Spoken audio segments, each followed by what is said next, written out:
could you talk about stress and anxiety's impact on sleep? Um, Sure. is the Yeah. and I kind of want to distinguish between stress and anxiety. Would Mhm. the impact to sleep be different for stress and anxiety, and what would that look like if so? So stress is more of a temporary state. Mm-hmm. This is like if something is unfamiliar in the environment, Mm-hmm. or there might be a threat lurking around the corner, like a saber-tooth tiger rustling around in the bush, Mm-hmm. that causes us a big spike in stress. And Mm-hmm. that actually is a really good thing, because we need to basically have this inbuilt alarm system in our bodies to tell us when something is Mm-hmm. wrong or something really needs our attention.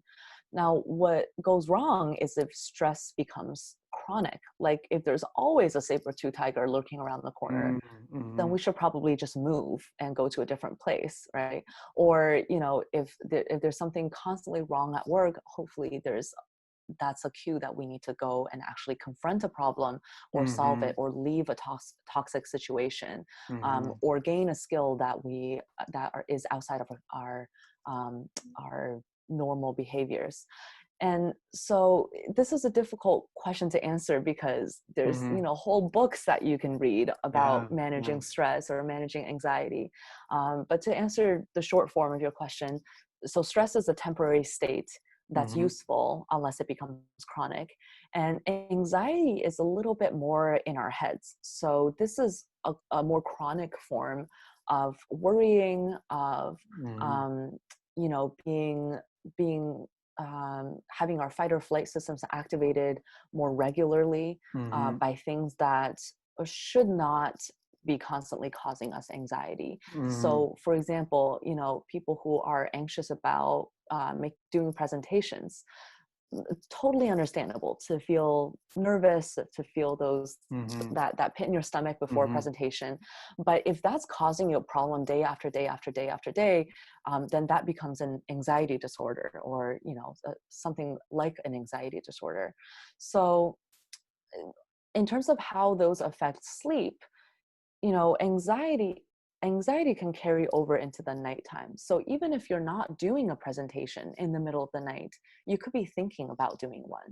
Mm-hmm. Or you could be anxious about your financial future, or the state of the world with this pandemic happening. Lots of things to worry about and be anxious about. Mm-hmm. um, but the thing is, in the middle of the night, you're probably not going to be able to do much about it, right? You can think Trying to about it for solve the the world's 17. problems. Yeah. Exactly. Yeah. Mm-hmm. Like nighttime is probably one of the least effective times for you to do it, because you're Yeah. not thinking at your best. Mm-hmm. And what are you going to do? Call someone like right in the middle of the night with a brand new idea for how to solve hunger? So you're not going to do anything about it in the middle of the night. So Mm-hmm. let's try to compartmentalize your stress and Mm. anxiety to daytime, um, and keep that away from nighttime. Now, the longer term solution is hopefully to better manage stress and anxiety, but I'm guessing we don't have time to talk about that today. Yeah. So meanwhile, before your anxiety disorder is solved or your stress is under control, let's Mm-hmm. at least compartmentalize between day and night. And a couple Mm. of good ways to do that. Yeah. Excellent. One is to do what I call the download before bedtime, Mm-hmm. probably well before bedtime. Let's say like an hour or so before bedtime. Mm-hmm. You sit down with just a scrap piece of paper, a notebook, a napkin, whatever, and just write down stuff that is probably going to keep you awake tonight. So if you Mm-hmm. usually think about finances, if you usually think about work, if you often think about that awkward thing you said, 10 years ago to that person, those are the things you write down to download your thoughts from here Mm-hmm. to here. um, that helps to compartmentalize a little bit. And the things on that list that you can do something about, like, oh, I need to go get eggs from the store tomorrow. Mm. Great. So put that on your to-do list for tomorrow. Now your brain doesn't have to juggle that, because Yeah. you're not going to forget it. It's written down. Mm-hmm.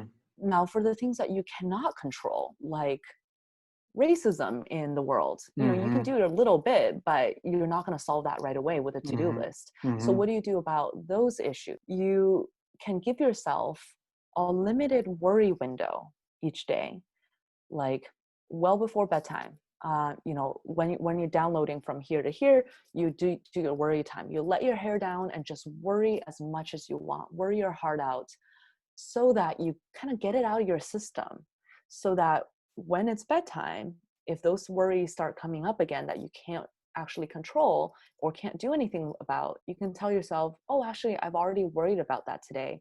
And guess what? Tomorrow we have another opportunity Worry to worry session. about that. Hmm. Exactly. So Yeah. let's save that, put a pin in it, and save it for Mm. tomorrow's worry time. Yeah. So those are a couple of ways to help compartmentalize.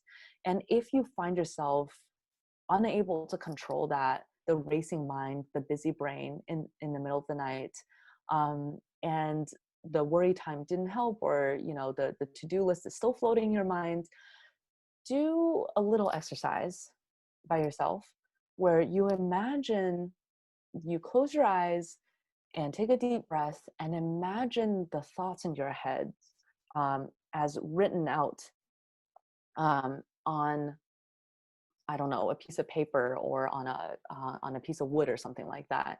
And you take each thought, write it on that little wooden plaque.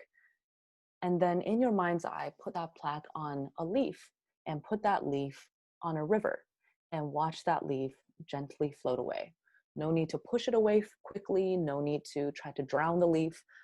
Don't do anything to the leaf or to the thought. Just let the thought sit on the leaf and watch it float away at its own speed. And just do that over and over with each thought. This will teach your mind that your thoughts are not emergencies that you have to deal with right now. They're just thoughts. They're just words on a wooden plaque that you can put on a leaf, write on a leaf, and you gently let that go. And that, may not help immediately, but if you practice that a few times, practice that night after night, your mind will be much better at letting thoughts go. Yeah. That's great about practicing it night after night. You kind of have to get yourself into the habit of it to see the kind of Yeah. long-term rewards, similar to Mm-hmm. exercise or healthy eating. Exactly. Yeah. Or Yeah. better yet, practice it during the day. So you're not using this as like an emergency patch for your insomnia, because Mm. sometimes when we rely on tools to, you know, save us from insomnia right now, you're Hmm. actually putting more performance anxiety on yourself. So better Yeah. yet, practice this during the day. And then, it's like honing a muscle Yeah. that your mind will automatically sort of employ at night. Right. Mhm. And if it doesn't reap rewards this evening, then keep a long-term perspective about it. This is a Yeah. habit to get into that will later you'll see the benefits. Exactly. Yeah. Yes.